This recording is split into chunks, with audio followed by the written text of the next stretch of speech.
I'm Naya, mom, boob nerd, board-certified lactation consultant, and lover of lipstick and curse words. I'm that weird Indian girl you knew in high school, all grown up. And I'm Alexis, mom, birth nerd, and therapist plus doula, encouraging parents to hold joy plus what the fuck is this mess simultaneously. Some people think I'm too much, but those aren't my people. And we are the Top Knot Squad. TKS is a tiny little podcast about motherhood in real life, the good, the bad, the ugly AF.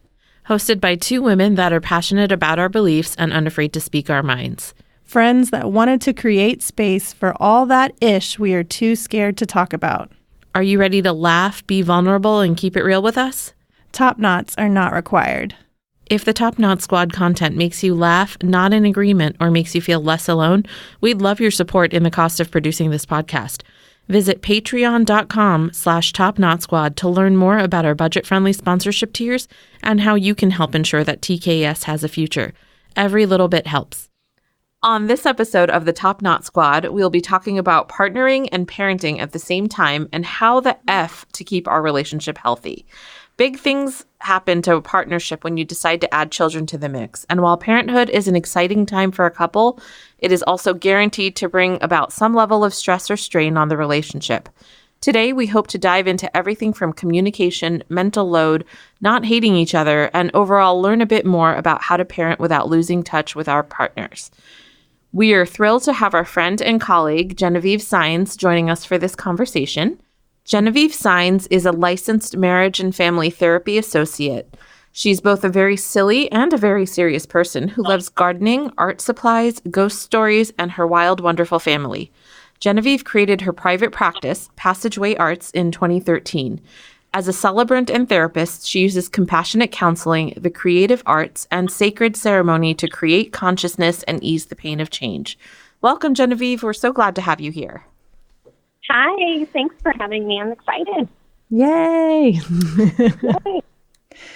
Yay. So why don't you start by just telling us a little bit more about your practice? My assumption is that some of our listeners don't know what it means to be a celebrant and why that might be combined with a therapy practice.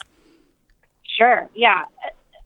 To be clear, celebrant is a term that's used more in Australia and England than it is in the States, but I'm trying to make it work. I love it. I like it too. Thank you. I think it just beats the heck out of officiant, which is the closest thing we have. It's so much more joyful. It's a little broader than an officiant. So I facilitate life cycle ceremonies like weddings and memorials and vow renewals and baby welcomings and house blessings, etc. So I like ceremony. And how that ties into my practice, I would say, is that part of ceremony is the honoring of transition or change. And I really like to work with change. I really like to work with people who are sort of in between. They were here, and then now they're in this weird place in between, and then someday they're going to be in the new life on the other side. And so I also work creatively. I have a background in theater. So I like to say that, creativity and storytelling and symbol and the enactment and getting up in front of people and saying your truth is really, really important to me. And I think really psychologically imperative. So when you have a big change going on in your life, I think it's really important that you honor it in ceremony. You just made me think of, there was one time that we were having coffee and you were talking to me about that in-between stage. And you used a really good analogy with a butterfly or a caterpillar. Do you remember this? Sure. It sounds right. I just think it would be really awesome for you to say words about that because it really resonated with me. Yeah. Well, good. I don't remember exactly what I said, but one of the things I say frequently is I talk a lot about a liminal space. That's what you talked about. Is that it? Yes. Keep talking. Liminal space is the space in between when you're kind of neither up nor down. It's Wonderland, right? It's you don't really know whether you're here or there. And the caterpillar within the cocoon is a really good example. scientifically, when a caterpillar goes into a cocoon, it breaks down entirely. Like, you would expect that if you cut open the cocoon, you would see a caterpillar growing wings. That is not what you see. You see goo. It is just goo and mess and grossness, and frankly, don't cut it open because you've killed the caterpillar. But that's the liminal state. It's a state of really not having a lot of solid ground and kind of being in between. You can feel really disassociated, but it's also the place where kind of the magic happens, where like a lot of reformation happens and transformation. And we have to go there sometimes. Mm-hmm. You know, we just have to go into the unknown sometimes. Love it. So what do you love most about working with couples? Yeah, in my practice as a therapist, I work with couples a lot. And just to be clear, I like to say relationships instead of couples. Okay. Because it's not always couples. Sometimes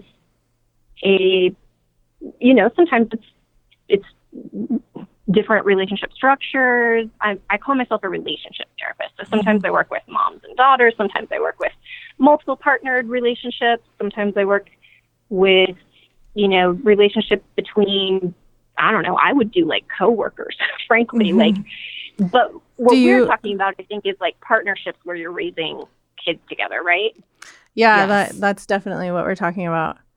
But I think what you're referring to too is like polyamorous relationships, so that not every family is a two-parent family. Right. There can be multiple parents in that relationship.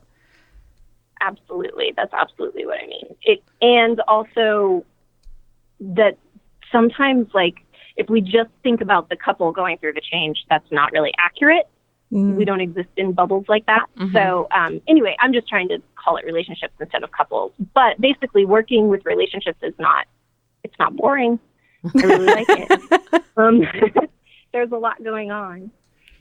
I like it when I'm working with couples because it's about finding connection points and finding love and remembering connection points, particularly in couples and in partnered relationships.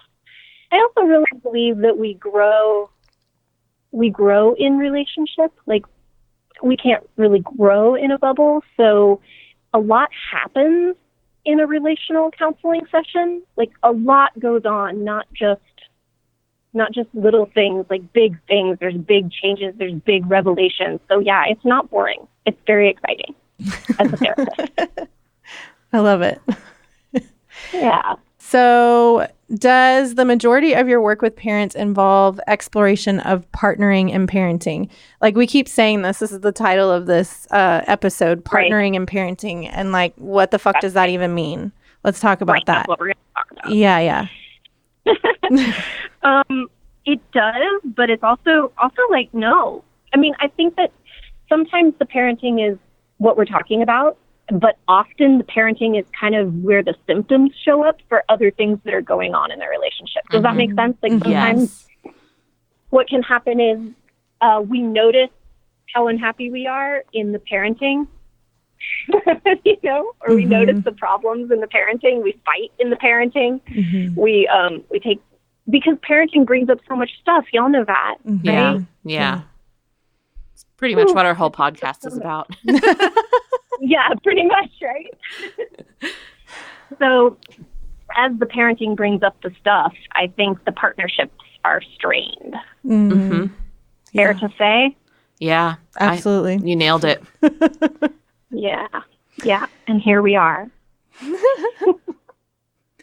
Well, along those lines, what are kind of the primary stressors or stuff or ish that comes up in your work?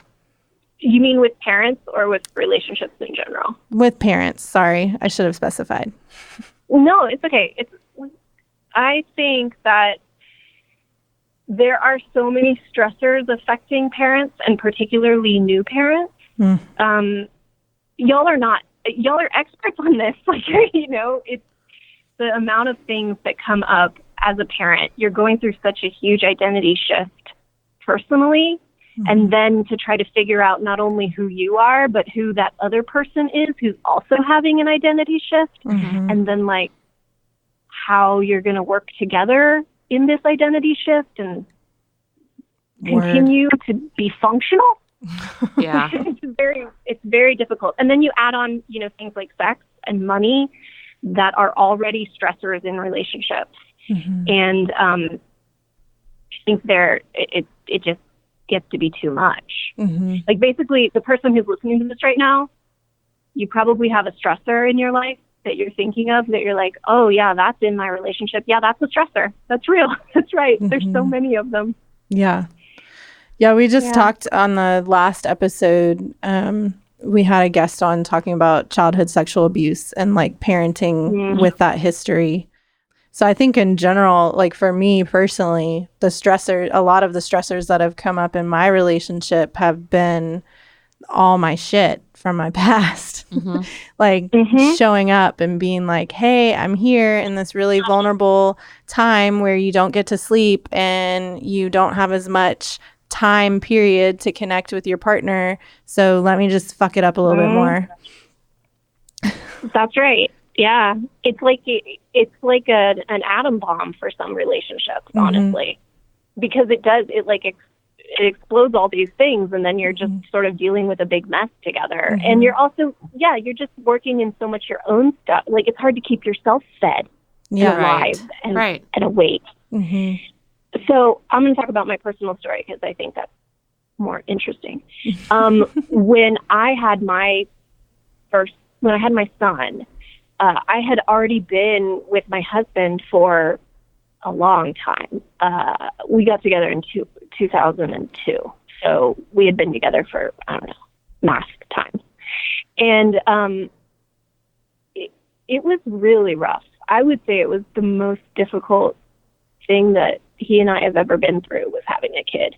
Mm-hmm. And that doesn't mean that we don't love our kid. It just blew us up. Like, we were both in such identity dysregulation, and we were both so tired, and we didn't know what was up or down, and frankly, like, we didn't know where to look for support. It was a really rough time. Mm-hmm. So it's interesting, of all the things I could have talked about with y'all, you picked the one that I was like, oh, that one was the hardest for me. For sure. Well, even for Ben, I feel like a lot came up.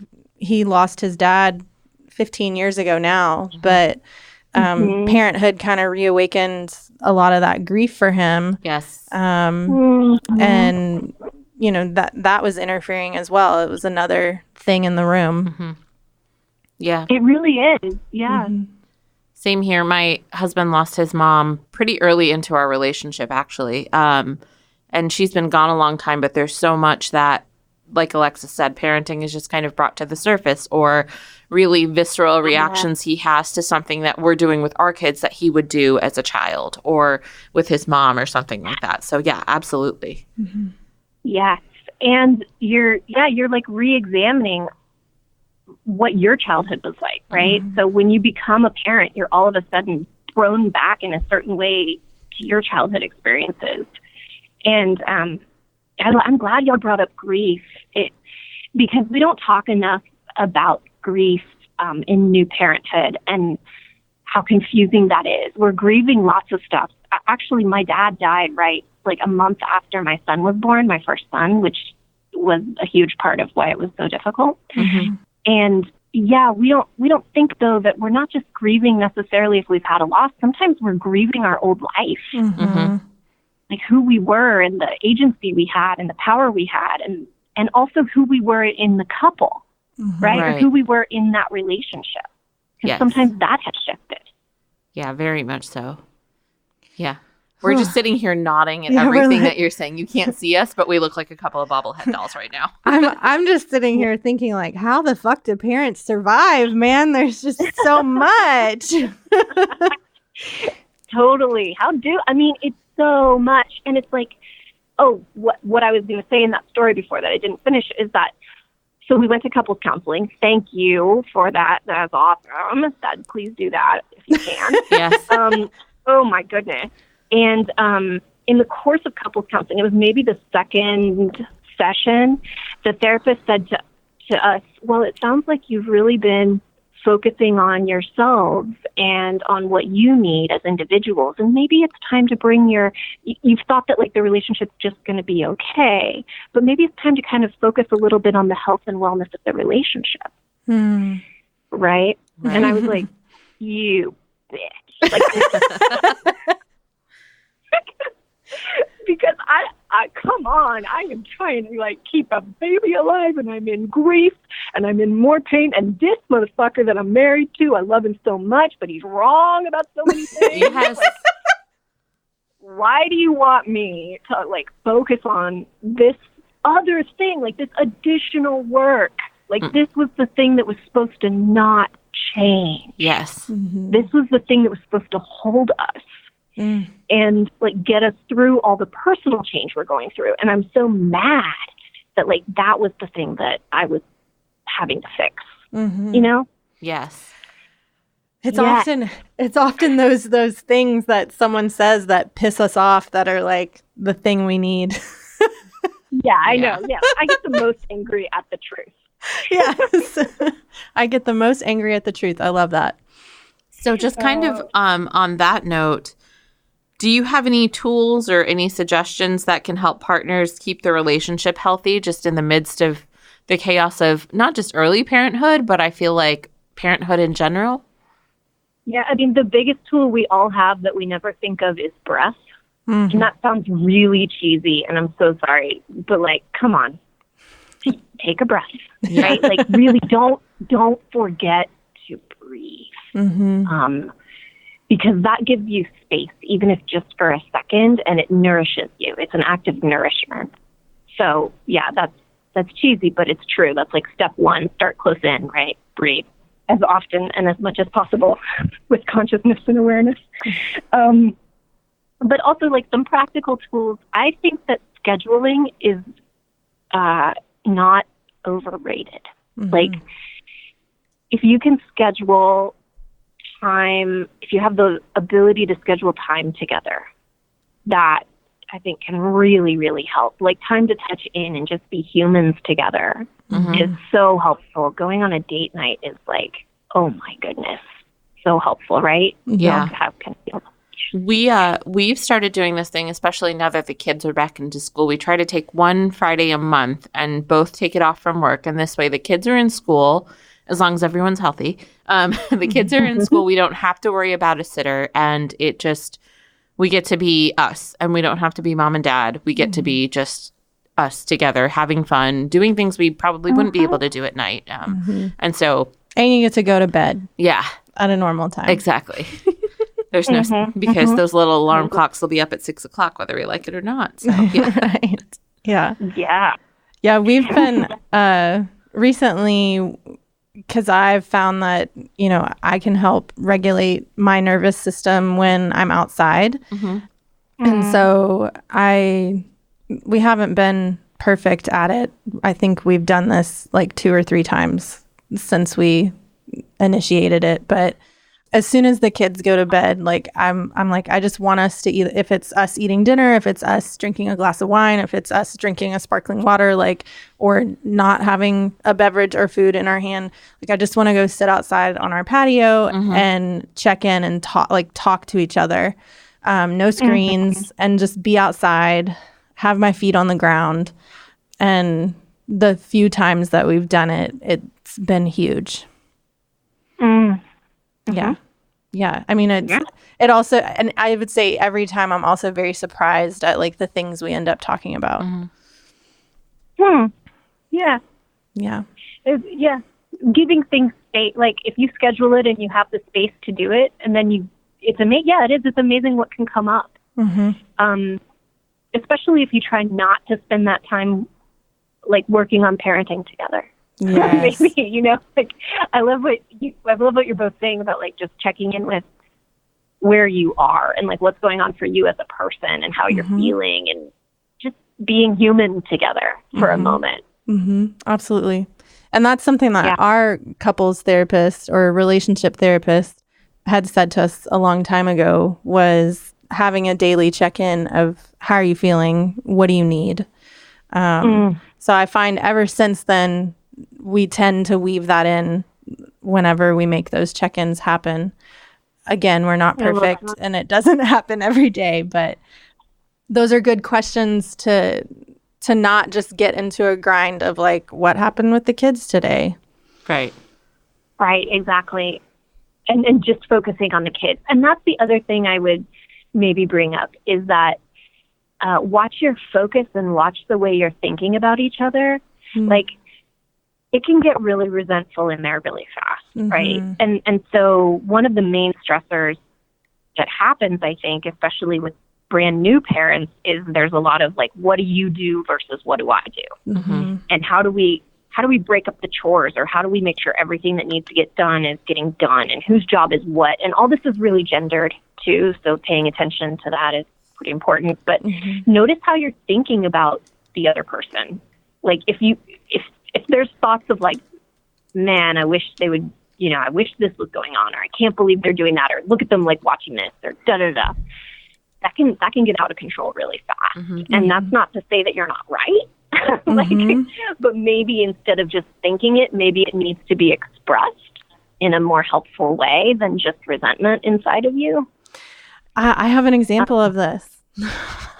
This is really like sticking me.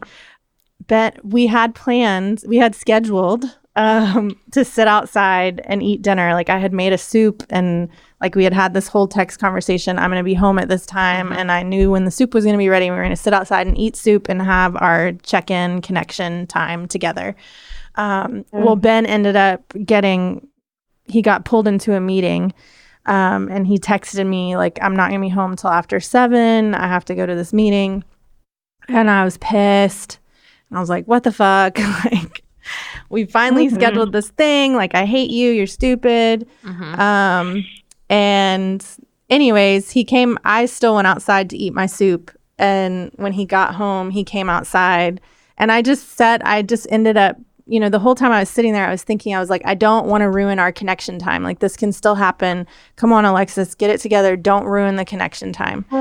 So when he came out there, I just said to him, I was like, I just want you to know that I'm really angry that you're home late. I know that it was beyond your control, but I definitely have feelings there, but I don't want that to interfere with our connection time. So let's just jump in. And I'm just putting that out there that that's how I feel, but I still want to try to connect with you right now. And so that allowed us to do that. What did he do? What did he do? Yeah. I think he apologized. I think he said that's fair. I know you're disappointed. I got here as soon as I could, and I want to connect with you too. Something along those lines. That the time was important to him too. So yeah.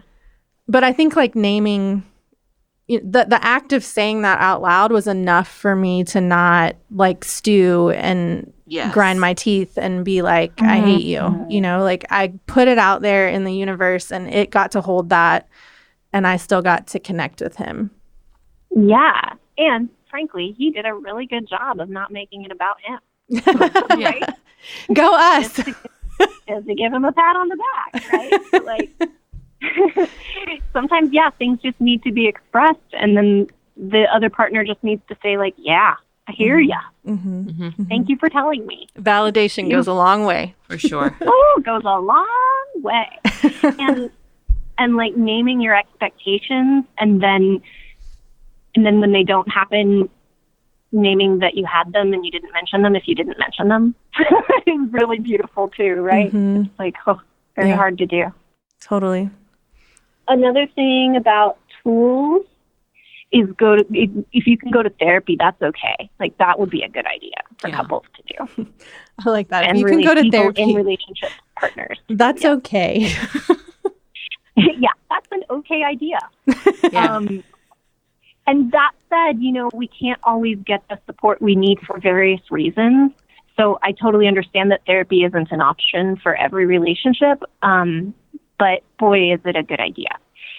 Especially, I think, when you have a new baby in your life, or your new parents, or, something like that. That's the time when, like, that's the way to schedule that time. You can do that. And if not, you can also get support from, like, I wanted to talk about PIP. Didn't you do a PIP group, Alexis? Nye and I are both both facilitators. Yeah. Nice. I think that that's a great resource for couples too. Can y'all talk about that a little? Because that's a beautiful resource. Yeah. There's a group here local to Austin, for those of you who are listening, from the ATX, called Partners in Parenting, or PIP for short. And what they do is they put new parents together. They have different groups, but I think Alexis and I have both led newborn groups for parents with young babies. I think anywhere from 6 weeks to 4 months, if I'm remembering correctly. But what they do is they put partners and baby together in groups based on not only your baby's age, but also your proximity to the other people in your group. So everybody that you're in a PIP group with, you all live close together or relatively close together, and all of your babies are around the same age. And it's basically the facilitators, what Alexis and I would do in the group is just bring up topics and have people talk through issues, talk through questions, talk through whatever. And even if we as facilitators didn't have the answers, we could direct people in the direction of the answers. But one night of the group is where the dads kind of go out and the moms hang back with, or I'm sorry, one partner goes out and the other partner hangs back with the facilitator. And then the next week they switch. And so that's kind of a beautiful night to just talk about where you are in your relationship post-baby, issues that you may be having. And something I noticed is that with both my groups, everyone was having very, very similar issues. So it can feel like you're going through this huge change alone, but you're not alone at all. And there's other people that are struggling too. I love that. And I think that the reason things like that work, or community in general works, is because we are social beings. We are not, I'm going to get a little bit forceful here. The nuclear family is really sometimes very damaging to the human psyche. Like, the idea that two people would retreat into a cave-like structure and raise a third person is ludicrous. Yeah. Like, it is way too much pressure to put on any partnered relationship that partnered relationship holds all the parenting. That's just ridiculous. Like, we are apes. We are supposed to live in communes and in communities, and we get meaning and we get support from one another. And so I think that the more you can get outside support, maybe that looks like therapy because of the world we live in. Maybe it looks like PIP. Maybe it looks like a parenting group or friends who are also having kids. Maybe it looks like your in-laws. I don't know. But the more you can do that, the better, because it takes a village, as they say. Yes. I think that's PIP's motto. Phrase. Yeah. Whatever. Is it? That's awesome. I'm pretty sure it is. It's on their signs. And isn't PIP also, isn't it free? Did you say that, Zaya? There's a cost, but they don't turn you away. So if you need financial assistance, they have scholarships. From what I understand, I don't think they turn families away. Yeah, same. Cool. So, and the cost is low. I want to say it's $150 for the whole thing. And it's 10 weeks. Yeah. And then you're together for a couple of hours with your group a week. And you bring your baby, which is nice too. Yeah. And many of the groups then, because their whole motto is to create that village, they continue to meet beyond that 10 weeks. And I think that's their whole goal, is it lets you form that village and have that community. I love it. Yeah. I really wanted to talk about mental load. Yes, let's do it. Yeah.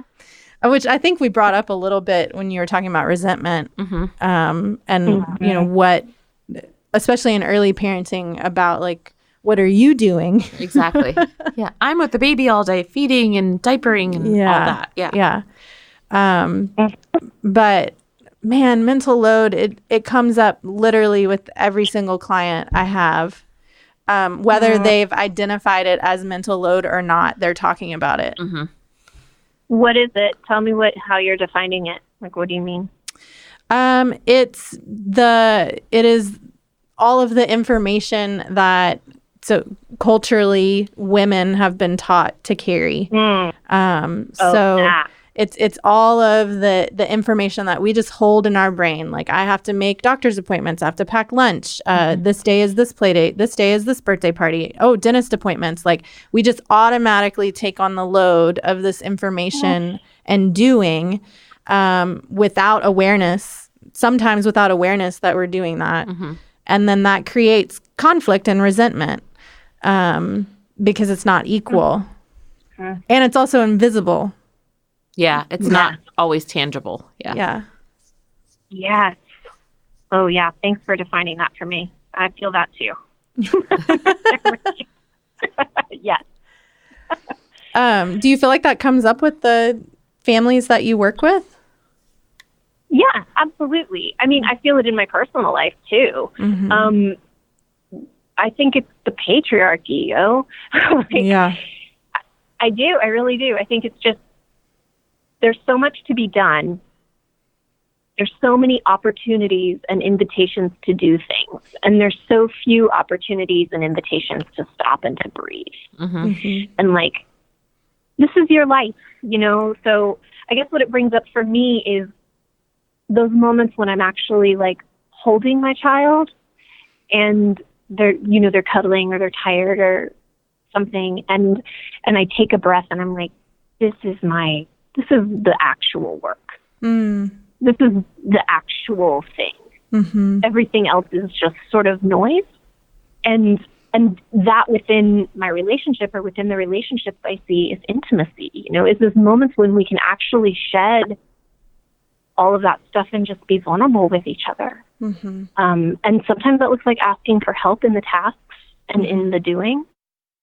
But I think sometimes it also can look like just saying that it's a lot and expressing it, and how vulnerable that is to express that to your partner, that you're overloaded and that you need them to just know that.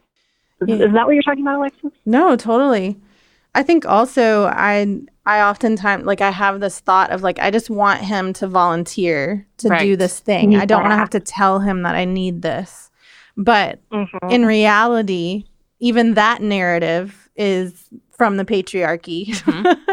Like, because I mean, he can't read my mind. Right. And he's been conditioned as a male that, and since I've been doing these things this whole time, like, he's not going to think of it. Yeah, again, it's invisible. He doesn't know about it. So there has to be conversation about it for it to change. Yes, there does. Yes. And even that is part of the mental load, though, right? Like, true. Having to be the one to talk about it or bring it up or like notice it and then say, oh, that's this, is like, maddening. It's almost like me saying to the therapist, like, oh, God, like, right? It's like, well, more. more stuff. Yeah. More stuff to do. Yeah. So then how do we work through it? What's the answer then? I think we have to be willing to fail. Like, we have to be willing to let the balls drop and know that if we fail, other people will pick it up. That, like, we aren't alone. You have to have faith that you are not alone. Because I think that the overdoing and the overcompensating, that's coming from a place of feeling like you don't have enough. That's coming from a place of feeling like no one has your back. And maybe it's true, maybe it's not, but you won't know until you drop things on the floor and see who picks them up. I love that perspective. You just shifted things in my mind in such a big way with that. Yeah. Aww. Okay. No, thank you. There's my breakthrough. Yay for breakthrough. It happened.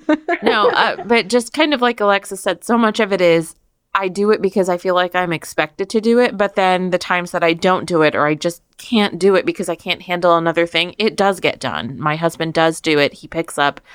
I don't want to say the slack because, I mean, these children are equally his and these things that we have to do for them are equally his responsibility too. But I think so much is also a little bit of what you said earlier about how we each do things. And part of what I do with the lactation practice I'm working with, I facilitate a weekly breastfeeding group. And we're supposed to talk about breastfeeding, but of course we talk about all the things that pertain to new motherhood. And so a lot of it is these new mamas are struggling with having their partners change diapers or how they soothe baby and how they do this. And I know for me, it literally took my therapist telling me, no, you need to let him do things in his own way and know that the baby is safe and everything is going to be okay. And so sometimes a lot of it just kind of goes back to that, knowing that even if I don't order the birthday gift for the birthday party that we have on Sunday today, he's going to do it. It will get done. It'll be done in his own way, which is different from my way, but it doesn't mean that it's wrong. And so, again, just kind of what you said about letting him pick up the slack, or I'm sorry, letting the balls drop is huge in that it will get done, but it won't be my way, but it'll be done in a way that gets it done. Or you go to the birthday party without a gift, and that's okay. Yeah. Yeah. And it's okay. Yeah, it's okay. That just popped in my head. Let's just really quick apply this to parenting, because this is also a parenting thing. Because I think that particularly as moms, we want our kids not to fail. And so sometimes, I shouldn't say particularly as moms. I take that back. But we don't want our kids to fail. And so often we do their work for them. Yes. Yeah. And because we don't want to see their balls drop, right? Like we don't want to see people judging them or thinking that they're, we don't want to see them in pain. Of course, we want to protect them, and that's so appropriate. Probably 75% of the time, and then there's this 25% or maybe more of the time where we need to allow our kids to fail. And we need to allow them to fail and then be ready when they fail to help them pick up the pieces.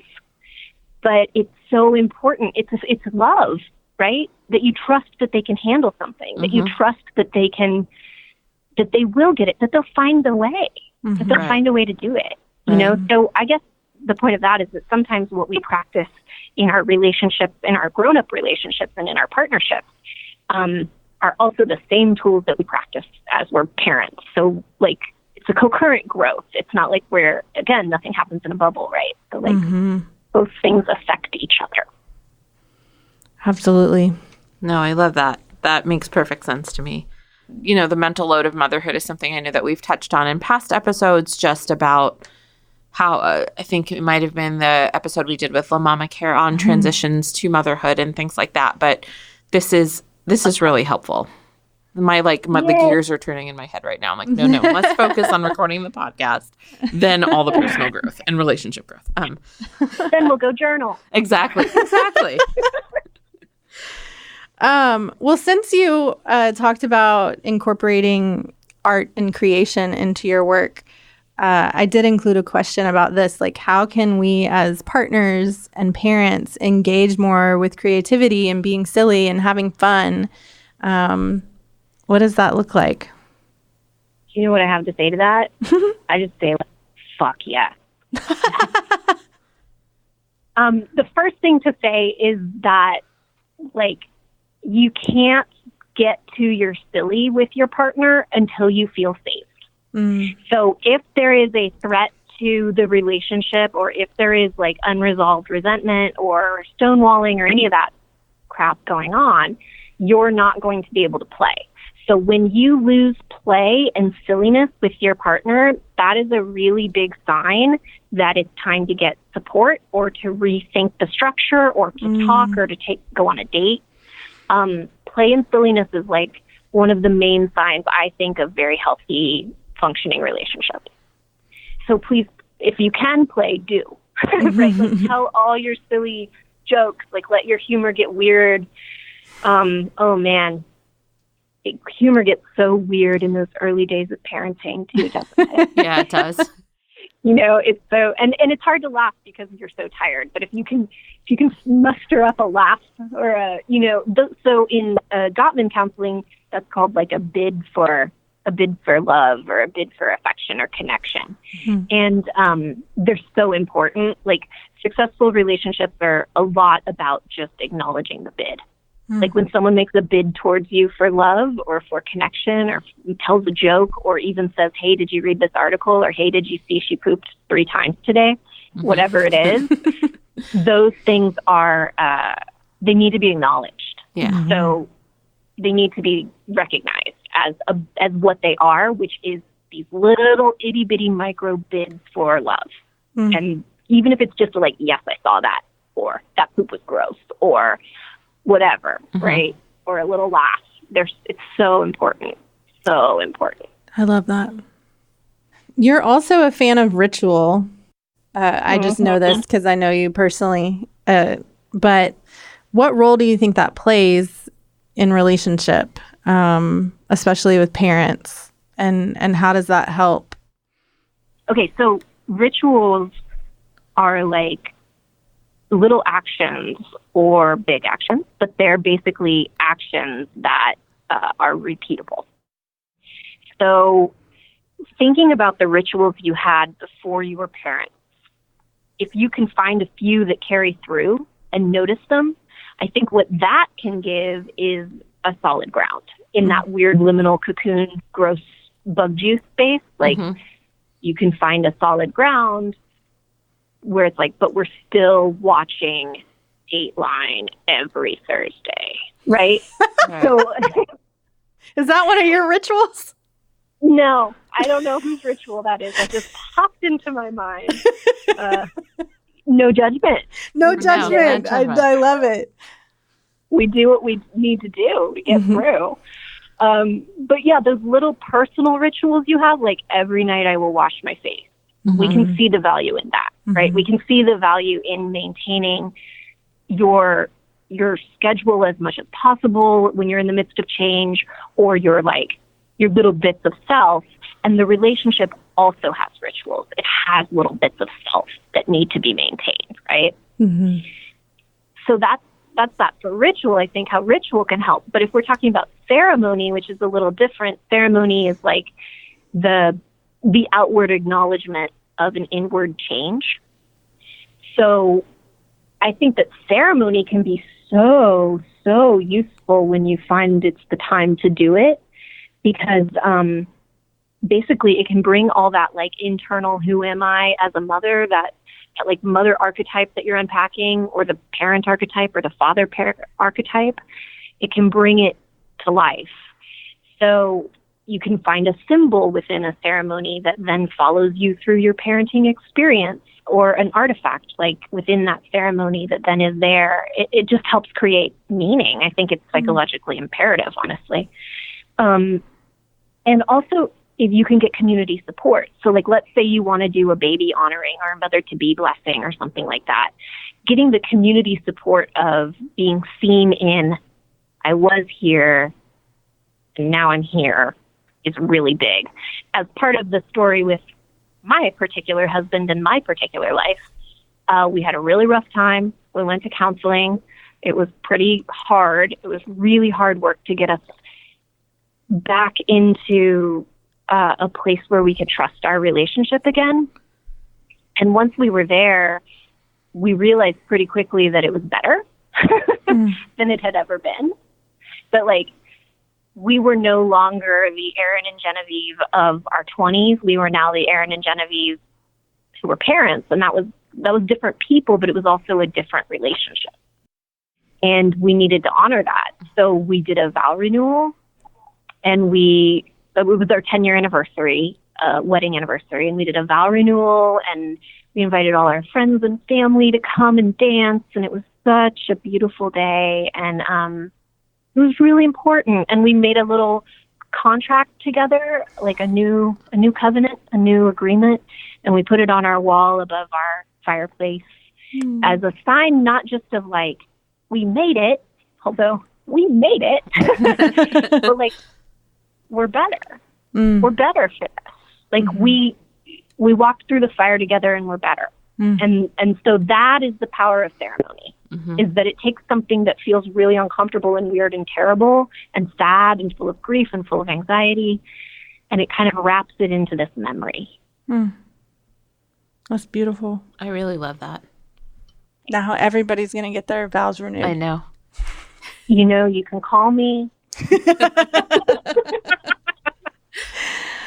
I'll help you write the ceremony. We'll use art to write the ceremony and play. So just to go back a little bit, I know we talked about ceremony, which is kind of and I don't want to simplify this because your words were truly beautiful, and I think that they meant a lot, but one could call ceremony kind of a bigger acknowledgement of the change, whereas rituals can be smaller acknowledgments of what you once were.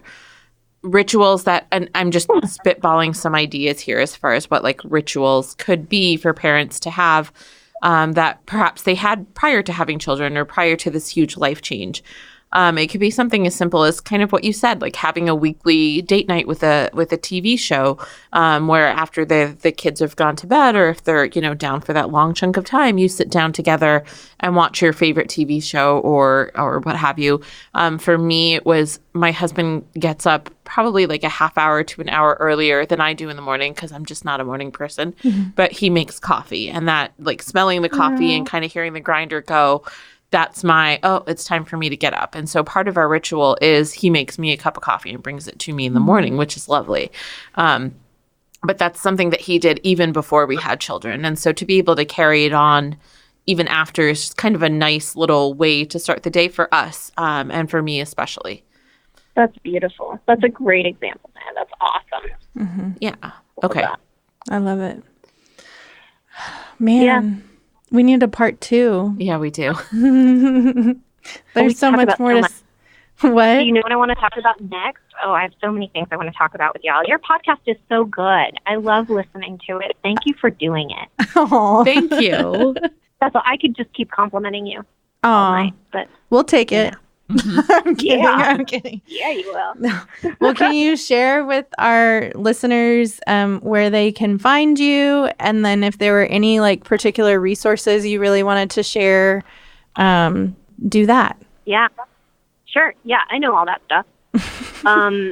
So the business of the celebrant and therapist that I do is called PassageWay Arts, and I have a website of that name. And that is a really good way to find me. And you can book appointments online. You can, send me emails, all that stuff. Get your vow renewal in. Yeah. But please send me an email. And I'm also on Instagram and whatnot under PassageWay Arts. And what was the other part you just asked me, Alexis? Any resources that you wanted to share around our topic today?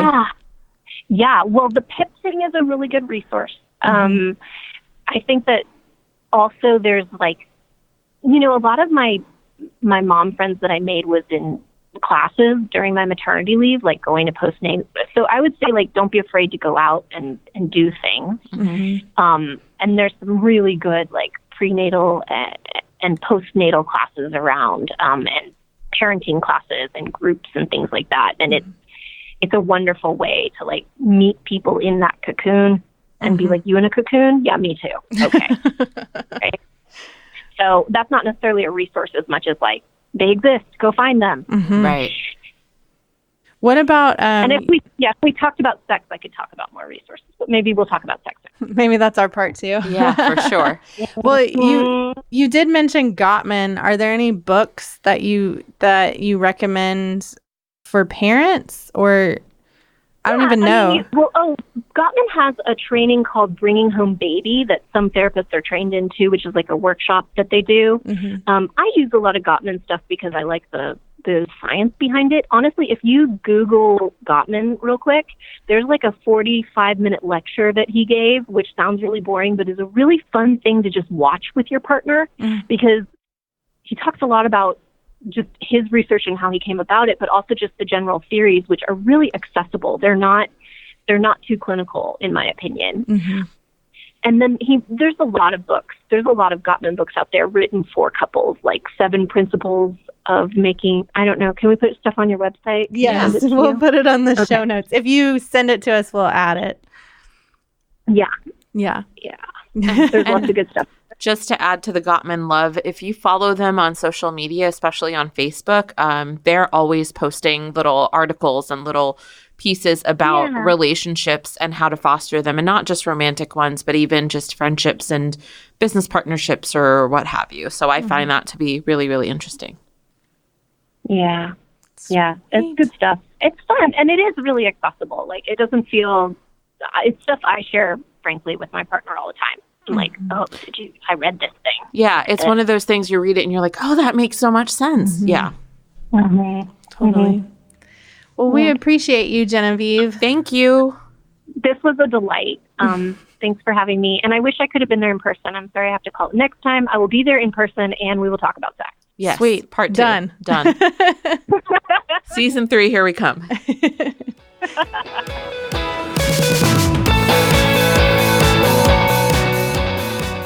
If the Top Knot Squad's content makes you laugh, nod in agreement, or makes you feel less alone, we'd love your support in the cost of producing this podcast.